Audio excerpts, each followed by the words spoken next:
जय हिंद दोस्तों, नमस्कार। बात कर लेते हैं अभी की दिनों की सारी बड़ी खबरों की, जहां सबसे पहले आपको बताएंगे भारत और यूएई में हुआ डील, तो इधर तिलमिला उठा पाकिस्तान। आनंद फानंद में सऊदी को घुमा डाला फोन, दोस्तों बताएंगे। दिल्ली में जब हो रही थी मोदी जायद की मुलाकात, तब पाकिस्तान ने क्यों लगाया सऊदी को फोन, तो उधर अभी की सबसे बड़ी और एक्सक्लूसिव जानकारी आपको बताएंगे। दोस्तों पाकिस्तान जाने वाले हैं शी जिनपिंग। क्या शहबाज मुनीर की चूड़ी कसने खुद पाकिस्तान पहुंचेंगे जिनपिंग? ट्रम्प के साथ मिलकर खूब उड़ा रहे हैं हलाल। सीपीईसी पर सीरियस होता ना देख, अब जिनपिंग खुद संभालेंगे कमान। बताएंगे दोस्तों क्या है बड़ी खबर पाकिस्तान जाने को लेकर जिनपिंग के, तो वहीं आपको बताएंगे। इधर भारत ने बॉर्डर के पास, चीन बॉर्डर के पास 17 डिफेंस प्रोजेक्ट को दे दी बड़ी मंजूरी। भारत ने आखिर क्यों चलाई ये मास्टर स्ट्रोक, जानकर आप भी जाएंगे चौंक। दोस्तों एक से एक बेहतरीन खबर आपको बताने वाले हैं, बस आप वीडियो के लास्ट तक बने रहेगा। और खबरों में आगे बढ़ने से पहले, अगर आप भी इस युद्ध के समय में अपने भारत के साथ पूरे समर्थन के साथ खड़े हैं दोस्तों, तो वीडियो को लाइक करके, चैनल को सब्सक्राइब करके, बेल आइकन दबा के कमेंट में जय हिंद कह दीजिएगा। अब बात करते हैं पहली सबसे बड़ी खबर की, जहां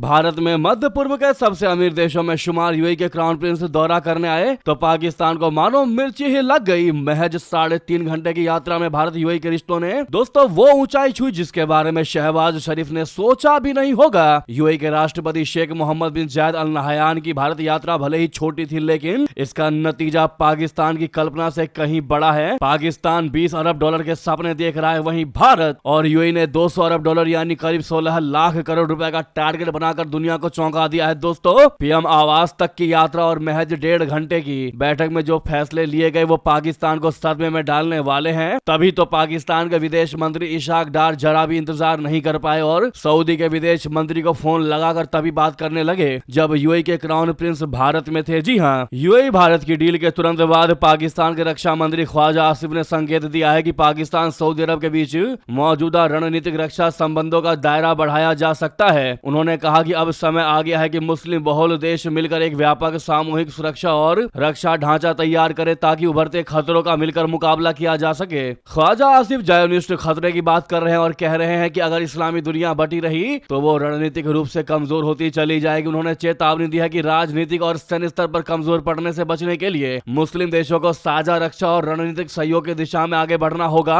खुद आंतरिक चुनौतियों में फेल हो चुका पाकिस्तान दोस्तों मुस्लिम दुनिया की सुरक्षा की बातें कह रहा है ताकि एक सामूहिक रक्षा ढांचा बने और उसकी खुद की सुरक्षा तय हो पाए। पाकिस्तान अपने आप को सिक्योर करने के लिए ये बातें कहता नजर आ रहा है। दोस्तों काफी अजीब लग रहा होगा आपको कि पाकिस्तान जैसा देश जो अपने फायदे के लिए कभी अमेरिका को बाप बनाता है दोस्तों, तो कभी चीन को, और अब जब समय आया है यूएई और भारत के बीच बढ़ते अच्छे संबंधों का, तो अब मुस्लिम संगठनों को एकजुट करने की बात कर रहा है पाकिस्तान के इस दोहरी चाल पर आपकी क्या राय है दोस्तों, जरूर कमेंट करके बताइएगा। अब वो चाहता है कि सारे मुस्लिम देश संगठन एकजुट हो जाए, क्योंकि दोस्तों पाकिस्तान को बहुत अच्छे से पता है कि अगर आने वाले समय में भारत ने पाकिस्तान की हालत खराब की, यानी भारत ने पाकिस्तान पर कभी भी अटैक किया, तो पाकिस्तान की मदद करने के लिए मुस्लिम देश ही आएंगे या फिर बयानबाजी करने के लिए मुस्लिम संगठन ही आएगा। अब ऐसे में पाकिस्तान को यह है कि अगर मुस्लिम देश एकजुट नहीं हुए, अगर ये बिखरते चले गए, तो पाकिस्तान का साथ कौन देगा? इस पर जो भी आपकी राय हो दोस्तों कमेंट करके जरूर बताइएगा। लगे हाथों वीडियो को शेयर भी करिएगा दोस्तों, ताकि पाकिस्तान की दोहरी चाल हर किसी को मालूम पड़ सके। अगली खबर की बात करते हैं, जहां पर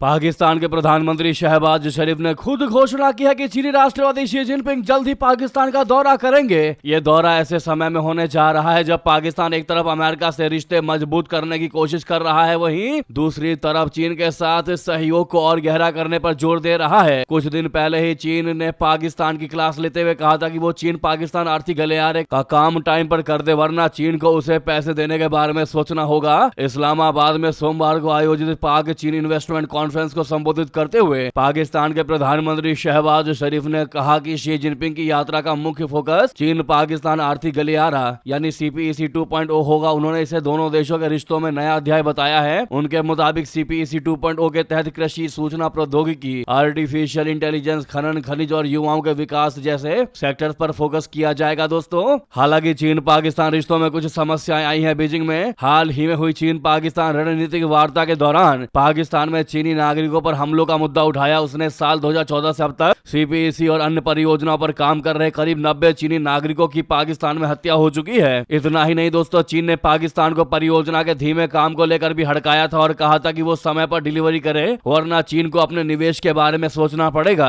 चीन की ओर से एक बड़ा और संवेदनशील फैसला भी लिया गया है। पाकिस्तान ने चीन को अपने यहाँ चीनी सिक्योरिटी पोस्ट यानी इनर पोस्ट स्थापित करने की अनुमति देने पर सहमति जताई है। इससे दोनों देशों के बीच सुरक्षा सहयोग में बड़ा बदलाव माना जा रहा है। सूत्र बताते हैं कि पाकिस्तान के गृह मंत्री मोहसिन नकवी ने बीजिंग यात्रा के दौरान चीन के सार्वजनिक सुरक्षा मंत्रालय के साथ एक गोपनीय समझौते पर हस्ताक्षर किए। इसके तहत चीनी नागरिकों की सुरक्षा के लिए स्पेशल प्रोटेक्शन यूनिट्स बनाई जाएंगी, जो खास तौर पर सीपीईसी और उससे जुड़े प्रोजेक्ट्स पर तैनात होंगी। यानी कि दौरे का जो उद्देश्य रहने वाला है, दौरा सीपीईसी 2.0 को बढ़ावा देने के लिए है, जिसमें कृषि, आईटी, एआई, खनन और युवा विकास शामिल है। शरीफ ने पाकिस्तान की कृषि को चीनी तकनीक से बदलने की बात कही, लेकिन चीन ने पाकिस्तान में चीनी नागरिकों पर हमलों को लेकर सुरक्षा चिंताएं जताई है दोस्तों। लेकिन इसका भारत पर क्या प्रभाव पड़ेगा? जिनपिंग के पाकिस्तान पहुंचने पर बता दे, भारत ने शख्सगाम घाटी में सीपीईसी परियोजनाओं को अवैध बताया है, जो पीओके से होकर गुजरती है। भारत ने स्पष्ट किया है कि यह क्षेत्र भारत का अभिन्न हिस्सा है और सीपीईसी को मान्यता नहीं देता। हालांकि दौरे से भारत विरोधी सैन्य साजिश का कोई खास संकेत नहीं है दोस्तों, लेकिन माना यह जा रहा है कि खास करके जिनपिंग का पाकिस्तान पहुंचना कहीं ना कहीं शहबाज शरीफ और मुनीर के अमेरिका के साथ बेहतर होते रिश्तों को देखते हुए समझौता करने की बताई जा रही है दोस्तों। की जिनपिंग चीन के साथ चल रहे सारे प्रोजेक्ट्स, चीन के साथ हुए समझौतों की याद इन दोनों हुक्मरानों को याद दिलाएंगे। यानी कि एक तरीके से शहबाज और मुनीर की चूड़ी कसी जाएगी दोस्तों। साथ ही साथ आपको बता दें, इधर चीन बॉर्डर के पास 17 डिफेंस प्रोजेक्ट को मिल गई मंजूरी। आखिर क्यों भारत ने चला ये मास्टर स्ट्रोक, बता दें। पर्यावरण मंत्रालय की एक समिति ने चीन सीमा के पास लद्दाख और सिक्किम जैसे ऊंचाई वाले इलाकों में 17 डिफेंस इंफ्रास्ट्रक्चर प्रोजेक्ट को मंजूरी दे दी है। ये फैसला राष्ट्रीय वन्य जीव बोर्ड बोले तो NBWL की अस्थायी समिति की बैठक में लिया गया, जिसकी अध्यक्षता केंद्रीय पर्यावरण मंत्री भूपेंद्र यादव ने की। दोस्तों, पर्यावरण मंत्री मंत्रालय का यह बोर्ड वन्य जीव संरक्षित क्षेत्रों के आस पास विकास कार्यों को संतुलित और टिकाऊ तरीके से मंजूरी देता है। साथ ही ये सुनिश्चित करता है कि विकास कार्य पर्यावरण के अनुकूल हो। दोस्तों, रक्षा संबंधित इन प्रोजेक्टों की मंजूरी को लेकर सोमवार को केंद्रीय पर्यावरण मंत्री भूपेंद्र यादव ने कहा कि ये परियोजनाएं राष्ट्रीय सुरक्षा और रणनीतिक आवश्यकताओं को ध्यान में रखकर मंजूर की गई है। उन्होंने ये भी बताया कि वन्य जीवों के संरक्षण के उपायों और पर्यावरण सुरक्षा का पूरा ध्यान रखा गया है। ये सब लागू कानूनों के अनुसार किया गया है। समिति ने रक्षा से संबंधित जिन प्रोजेक्टों को मंजूरी दी है, उनमें से अधिकतर बॉर्डर पर नई चौकियां बनाना, एक ब्रिगेड मुख्यालय, गोला बारूद भंडारण और प्रशिक्षण सुविधाओं का निर्माण शामिल है। लद्दाख और सिक्किम में पुल और पुलिया बनाने का काम भी इन परियोजनाओं का हिस्सा है। ये सभी चीन से सटी सीमा पर सुरक्षा को मजबूत करने के लिए किए जा रहे हैं। दोस्तों, इस प्रोजेक्ट में क्या खास है आपको बता दें। इसमें है, पहला, नई चौकियां बनेंगी, दूसरा, ब्रिगेड मुख्यालय बनेगा, तीसरा, गोला बारूद भंडारण होगा, चौथा, प्रशिक्षण सुविधाओं का निर्माण होगा, 5 और अंतिम पुल और पुलिया बनाने का काम होगा। दोस्तों, अगली खबर की बात करते हैं, जहां पर बारामूला में आतंकियों की बहुत बड़ी साजिश हुई नाकाम। श्रीनगर हाईवे से आईईडी हुआ बरामद, सुरक्षा बलों ने किया डिफ्यूज। दरअसल जम्मू और कश्मीर में सुरक्षा बलों ने उत्तरी कश्मीर के बारामूला जिले पर टैपर इलाके में एक संदिग्ध इम्प्रोवाइज्ड एक्सप्लोजिव डिवाइस यानी आईईडी का पता लगाकर एक संभावित हमले को टाल दिया है। दोस्तों, यह डिवाइस जो है वो श्रीनगर बारामूला हाईवे पर रूटीन पेट्रोलिंग के दौरान मिली। अधिकारियों ने बताया कि एक सुरक्षा गश्ती दल ने सड़क के किनारे एक संदिग्ध बक्सा पड़ा देखा, जिसके बाद तुरंत जांच शुरू कर दी गई। माना जा रहा है कि यह आईईडी इलाके में सुरक्षा बलों के वाहनों या गश्ती दल को निशाना बनाने के इरादे से लगाया गया था, जिसे तुरंत पहचान लिया गया और डिफ्यूज कर दिया गया बाद में। जी हां, एक सुरक्षा अधिकारी ने कहा कि इस डिवाइस का समय पर पता चलने से एक विनाशकारी घटना टल गई है। हमारे बलों ने खतरे को खत्म करने और नागरिकों और कर्मियों दोनों की सुरक्षा सुनिश्चित करने के लिए तेजी से कार्रवाई की है। इलाका अब सुरक्षित है और डिवाइस लगाने वालों की पहचान करने के लिए जांच चल रही है। दोस्तों, हालांकि हाईवे पर ट्रैफिक बहाल कर दिया गया है। अगर इसकी साजिश की बात करें तो आपको बता दें कि यह घटना 26 जनवरी को भारत के गणतंत्र दिवस समारोह से कुछ दिन पहले हुई है। ये वो समय होता है जब समारोहों को बाधित करने के उद्देश्य से आतंकवादी हमलों की संभावना के कारण सुरक्षाओं को बढ़ा दी जाती है। हाल के खतरों के जवाब में कश्मीर घाटी में सुरक्षा बढ़ा दी गई है और अतिरिक्त गश्ती और निगरानी उपाय किए गए हैं। दोस्तों, और अगर हम इस पर जानकारी आपको बताएं तो स्थानीय खुफिया जानकारी से पता चलता है कि आतंकवादी आने वाले वाले दिनों में इस क्षेत्र में विध्वंसक गतिविधियां करने की कोशिश कर सकते हैं, जिसके कारण अधिकारियों ने अतिरिक्त सावधानी बरती है। नियंत्रण रेखा और अंतर्राष्ट्रीय सीमा पर भी सुरक्षा हाई अलर्ट पर है। स्थानीय पुलिस ने मामला दर्ज करके डिवाइस लगाने वाले व्यक्तियों की पहचान करने के लिए जांच शुरू कर दी है। अगली खबर की बात करते हैं, जहां पर भारत ने आर्मेनिया को सौंपी पिनाका मिसाइल। कैसे पाकिस्तान, तुर्की, अजरबैजान की तिकड़ी पिनाका दी भारत ने, बता दें। भारत ने अपने स्वदेशी पिनाका गाइडेड रॉकेट सिस्टम की पहली खेप जो है वो आर्मेनिया को भेज दी। दोस्तों, ये पहली बार है जब पिनाका को किसी दूसरे देश को बेचा गया है, जिससे भारत के रक्षा निर्यात को नया बल मिला है। रक्षा मंत्री राजनाथ सिंह जी ने रविवार को नागपुर में आर्मेनिया के लिए पिनाका रॉकेट सिस्टम के पहले बैच को हरी झंडी दिखाकर रवाना किया। इस कदम के बाद भारत के रक्षा निर्यात और मेक इन इंडिया पहल को तो मजबूती मिलेगी ही मिलेगी, साथ ही साथ भारत ने आर्मेनिया को यह सिस्टम देकर पाकिस्तान को भी गहरी चोट दे दी है। दोस्तों, कैसे आपको बता दें, रक्षा मंत्री राजनाथ सिंह जी ने इस मौके पर कहा कि सोलर डिफेंस एंड एरोस्पेस सुविधा में बने पिनाका मिसाइलों का निर्यात शुरू हो गया है, जो डिफेंस इंडस्ट्री की ताकत तो जाहिर करता ही करता है, साथ में पावर भी दिखाता है। उन्होंने कहा कि भारत अब सिर्फ इंपोर्ट नहीं बल्कि तेजी से एक्सपोर्टर बनने की तरफ बढ़ रहा है, जो भारत देश को सुपर पावर बनने की ओर बढ़ा रहा है। सिंह ने कहा कि प्राइवेट सेक्टर की बढ़ती हिस्सेदारी की वजह से भारत का रक्षा निर्यात 24,000 करोड़ रुपए तक पहुंच गया है, जो 10 साल पहले मात्र 1,000 करोड़ रुपए भी नहीं था। जी हाँ, यानी उससे भी कम था।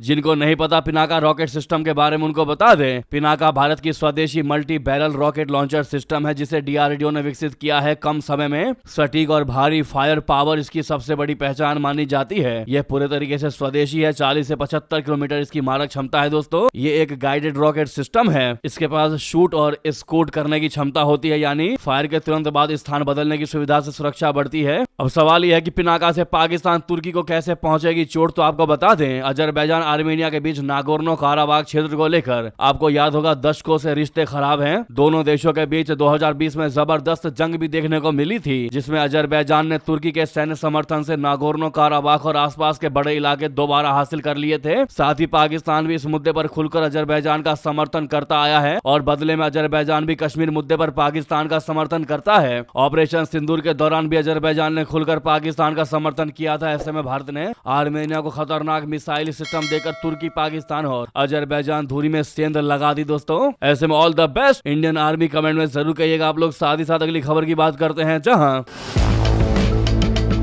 ग्रीनलैंड में अमेरिका ने उतारे मिलिट्री एयरक्राफ्ट। टैरिफ, धमकी और अब एक्शन हमले की क्या तैयारी में है ट्रंप। दोस्तों, ग्रीनलैंड को लेकर बढ़ते तनाव के बीच अमेरिका वहां अपने सैन्य विमान तैनात करने जा रहा है। अमेरिकी राष्ट्रपति ट्रंप द्वारा डेनमार्क के स्वशासित क्षेत्र ग्रीनलैंड को हासिल करने की कोशिशों के बाद हालात और संवेदनशील हो गए हैं। उत्तर अमेरिकी एरोस्पेस डिफेंस कमांड यानी नोराड ने सोमवार को बताया कि उसके सैन्य विमान जल्द ही ग्रीनलैंड के पिटफिक स्पेस बेस पहुंचेंगे, जिसे पहले थुले एयरफोर्स बेस कहा जाता था। यह तैनाती पहले से तय योजनाओं के तहत की जा रही है और इसका मकसद उत्तरी अमेरिका की सुरक्षा से जुड़ी नियमित सैन्य गतिविधियों को मजबूत करना है। नौराद के मुताबिक ये कदम अमेरिका, कनाडा और डेनमार्क के बीच मौजूदा रक्षा सहयोग का हिस्सा है और इसे कोपेनहेगन के साथ समन्वय में अंजाम दिया गया है। ग्रीनलैंड प्रशासन को भी इस बारे में जानकारी दी गई है। संगठन ने कहा कि सभी सैन्य गतिविधियां जरूरी कूटनीतिक मंजूरी के साथ ही की जा रही है। पिटफिक स्पेस बेस उत्तर पश्चिमी ग्रीनलैंड में स्थित एक अहम अमेरिकी सैन्य ठिकाना है। दोस्तों, जहां मिसाइल चेतावनी प्रणाली मौजूद है, जो उत्तरी अमेरिका की सुरक्षा के लिए बहुत जरूरी मानी जाती है। इस बीच डेनमार्क ने भी ग्रीनलैंड में अपनी सैन्य मौजूदगी बढ़ा दी है। रिपोर्ट के मुताबिक डेनमार्क के सैनिकों और सैन्य उपकरणों को लेकर कई विमान ग्रीनलैंड पहुंचे हैं। पहले से वहां तैनात 200 से ज्यादा सैनिकों के अलावा